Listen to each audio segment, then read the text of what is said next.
Hey everybody, yes it's true, I've bought a MacBook Air. Now don't panic, don't unsubscribe please. I'm almost as surprised as you are that I'm doing this video, but at the same time I've kind of seen it coming that I might have to do it, and we'll come to that very shortly. So yeah, I've bought an Apple product. I'll stay now, skip ahead to this time just here, somewhere there. If you want to just see the unboxing, if that's what you've come here for.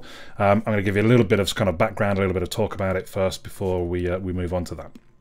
So I think the last Apple product I bought was an iPod Shuffle, which Wikipedia tells me was the second generation version, which was end of 2006, beginning of 2007.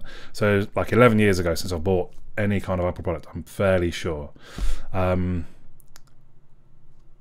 don't know if people think I have something against Apple.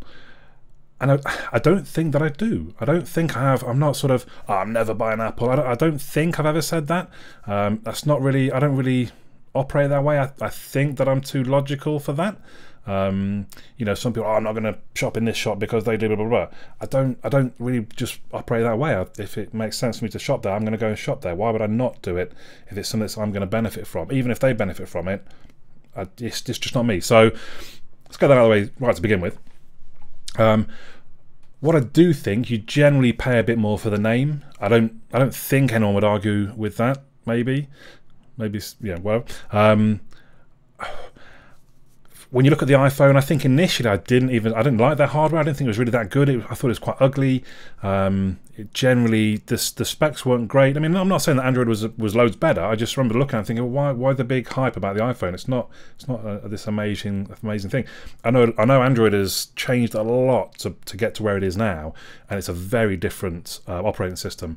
But I used to like it even back then. I think I started at 1.6, and I thought, yeah, it's really, I like this. You can, you know, so many things in Apple that, or iOS, sorry, that features they just, for me, they lagged behind with, and a lot of them they perhaps still don't even do.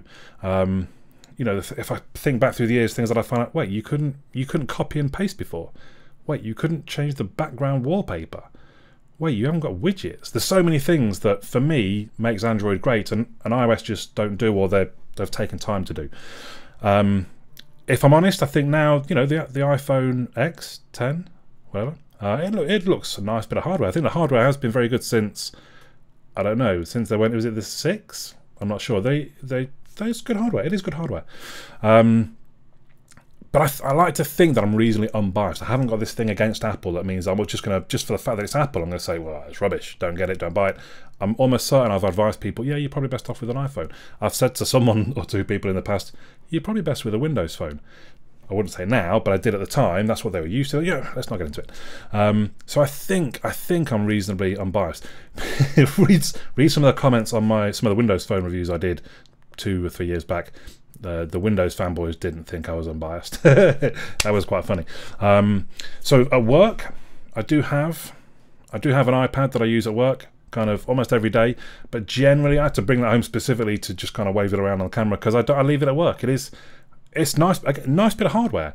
I don't particularly like the iOS software. I don't really have a need for an iPad at home. I've got my computer for gaming and internet. I've got my TV for movies and anything else. I don't really see. I've got my phone for messaging. Well, I don't see where a tablet fits in for me. So I do have that. I also have got a Dell laptop that I bought year and a half ago. Mainly when I was getting into coding, actually. So it'll be about a year ago. And I like it. It's a good machine. It's powerful. It can just about cope with some games as well. So I do like it, but it is quite big and bulky. So we move on to kind of, so why have you bought a MacBook Air? And I think the bottom line is coding. So I've been coding now for about a year, actually. About a year. I've learned Java. I learned Android. I moved on to PHP. MySQL, dabbled in some JavaScript, dabbling in Python. I've made Android apps, I've made websites, and part of me just feels there is a bit of a chunk missing, not being able to code on iOS. And I say not being able to because Apple being Apple, you have to have a Mac to be able to code for iOS. And that annoys me, because that's one of the reasons I don't like Apple. I don't, you know, again, I'm not to be biased. It's something I don't like about Apple, should I say? That they do that. They have this sort of this closed ecosystem, whereas Google is a very open ecosystem. Apple is very closed, to the point that you can't even write apps on a Windows machine for iOS. So it kind of annoys me that I've let them beat me, the fact that I've purchased one of these things to be able to write apps for their ecosystem. But as I say, will I benefit from learning how to code in iOS? Yeah, I mean, I think I will. It will help me be a better coder, and it opens up a whole other ecosystem and all that kind of thing. So should I not do it because, well, that means I'm giving money to Apple, and I'm giving in to their sort of, you need to use our ecosystem to do everything? Well, yeah, I'm going to, because I do benefit from it. So for that reason, I'm actually really excited. I mean, doesn't everyone like opening? It doesn't really matter what this tech is. Everyone likes opening new shiny tech, surely. So not only that, but I get to start on kind of a new chapter of my coding, and I'm really looking forward to learning that and being able to put things on my iPad that I've written, and hopefully distribute them around, you know, my workplace. We can use stuff. I can write stuff, hopefully, that we can use at work. It looks like I might have an issue again, Apple being Apple. So on Android, I can make an app, I can make an APK, I can email somebody that APK, upload it somewhere and say, oh, install that. Pretty much job done. They have to go into settings to allow unknown sources, but that's it. My app is on their phone or tablet. Apple, I mean, I'll find out more as I go through it, but I don't think it's that simple. There looks to be the thing called test flight, which means you can almost beta test your apps that you're writing, and I'm hoping I can just do that with my team. The team's only kind of 10 to 20 people, so hopefully I can do that. But again, it's just something I'll learn. That's why I want to do this. There is part of me that at some point wants to own an iPhone, and I know that sounds weird. Not that I want to own it, but I've never owned one. I've never used one, so how can I really judge it if I've not used it? But maybe that's a whole other video even. Let's not get into that. I'm looking forward to reading some of the comments down below that you're going to be throwing at me for all of this I'm saying. So hopefully I'm not upsetting any of you die-hard Android fans, because I'm a die-hard Android fan, but I also want to learn more. I want to learn coding. Anyway, I think I've waffled on long enough. So at this point, let's move on to the actual unboxing. Okay, so I mean, the other thing, a lot of people talk about the kind of almost the Apple experience, and the unboxing is part of the fun, and you know how it's presented and kind of laid out, and I don't know, all that. So that bit sort of could make, hopefully, for a slightly interesting unboxing. Boy, I don't usually unbox things of this size, so hopefully all the kind of my camera angles and things are all okay, and you can see what's going on. So here it is, the moment, the unveiling. Ta-da! It's a kind of spongy file. It is a nice, reasonably solid box, spongy underside. So here is the MacBook. Okay, so as I said, the issue with my Dell is just very big. How do I get it out? Wait, what?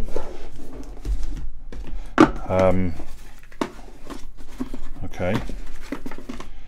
So yeah, obviously there's a quite a drastic difference in the weight of the Dell and the MacBook Air. So let's just put that aside for a second. So what have we got in the box? Designed by Apple in California. So there we are. Quick start guide, which I might need. Oh, some stickers. I've got some Apple stickers. Not sure where I'm supposed to stick those. Okay, so I mean, I might need the quick start guide. That's partly, well, I suppose part of the fun is learning a new operating system. I tried to dabble in Linux once, well, twice, 3 times. Didn't go all that well. I mean, it's okay, but it's not. I wouldn't say it's particularly user friendly. I'm sure some Linux fans shouting at the screen right now, but so obviously 3-prong plug. All the cables feel good quality. Is there like a magnet in there? I don't know. I mean, it's definitely just a slidey, so we're sliding into place there.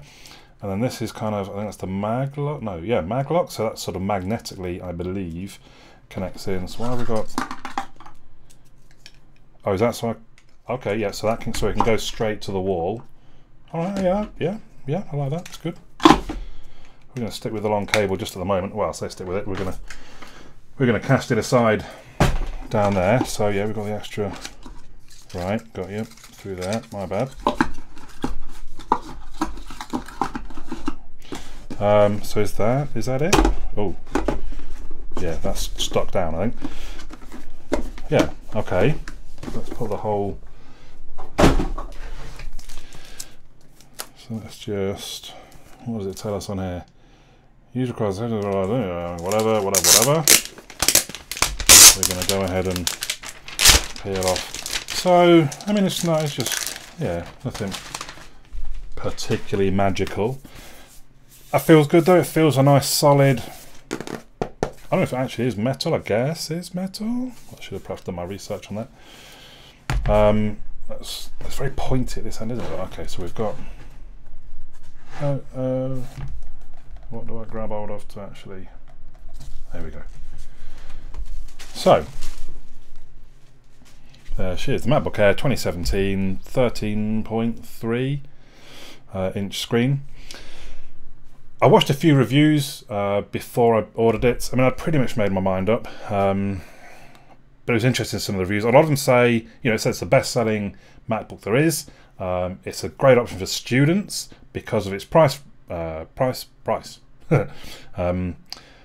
The negatives, it's a design from like 2010, basically. It's not really changed. So the new MacBook Pro is the newer design, the thinner bezels, the better screen, more power, and a few of the reviews said that's the best one. That's what you probably should buy. But that's £1,250, and this is £850.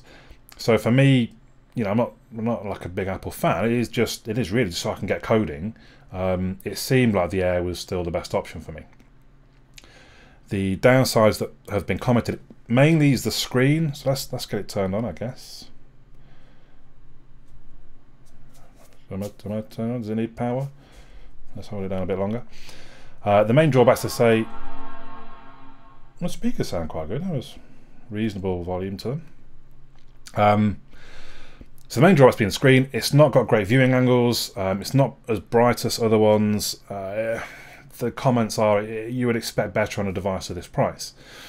If we look through some of the other specs though, so this one up from 1.6 gigahertz is a 1.8 gigahertz CPU. So 1.6 last the previous version, 2016, I guess. I didn't realise MacBooks are all, they're basically, it's not like a 1, 2, 3, it's nothing like that, it's just a year. And generally, so people say it's an early 2015 or it's a late 2011 or whatever it might be. I guess that's just how they just change the specs every now and then. But it says it goes to 2.9 gigahertz with turbo boost. I have no idea what that is at this point. This has the 5th gen i5 CPU. It's got 8 gig of RAM. It's got 128 gig solid state hard drive, which I think should be enough for me. The RAM and the storage just for coding. They do say it's got 12 hours battery life, and some of the reviews, I think one of the reviewers said he got 10, but to be honest, 10 or 12, that's still, you know, if you're only doing 2 or 3 hours a day, that gets you through a good 3 or 4 days, doesn't it? Yeah, pretty much. Bluetooth 4.0. The front-facing camera is 720p. I've mentioned the screen. It's 1440 by 900, so it's not, you know, it's not like high def technically, with poor viewing angles. It is a fully backlit keyboard, from what I understand. I don't know if I have to turn that on or it just happens. To use English as the main language, press the return key. Thank you. So the speakers sound pretty good. Well, yeah, it's doing stuff. It's the only MacBook where the logo actually glows. Now, I don't know if you particularly tell under my lights, but the logo does glow when you open the screen up. Apparently the others don't. As long as you can do that and still give me 12 hours battery life, whatever. And I think I can kind of see what they say about the viewing, but they're not that bad. Yeah, I mean, I've had I don't know what you can see it on the camera. I've had some tablets with cheap screens, and yeah, I mean, again, for me, just if it's sort of like web use and coding, yeah, it's fine. Why would I be sat looking at it at a funny angle? It's not. It's fine. I was going to grab my mouse then from my computer. Yeah. One of the comments is that the trackpad is really good. I mean, isn't a trackpad a trackpad? I'm really curious.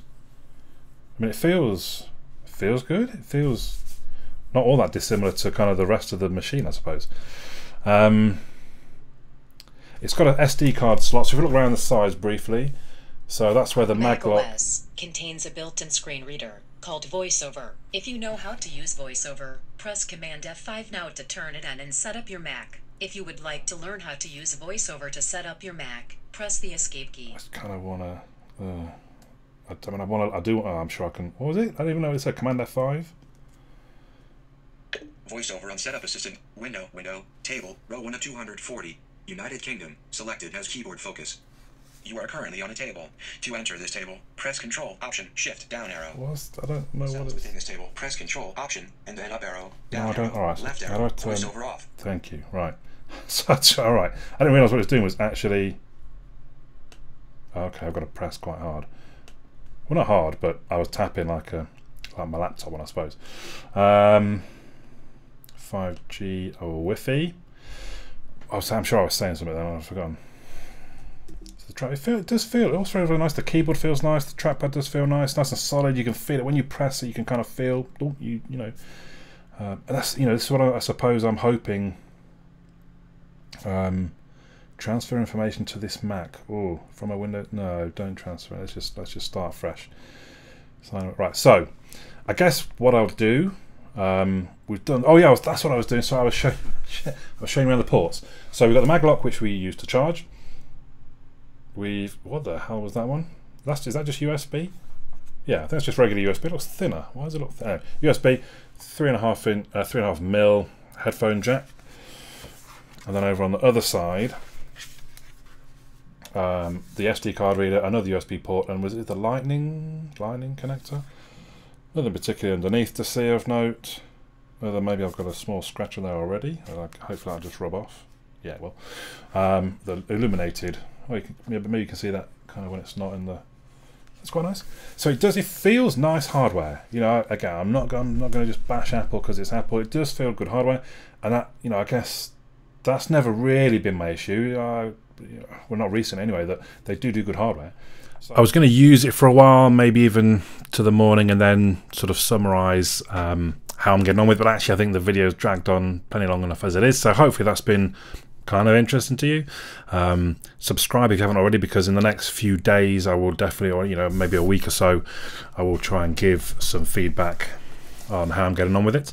Let me know any sort of comments, questions, thoughts in the comments down below, and I'll try and include them in the next video. But for now, my name's Andy. I'll catch you all again soon.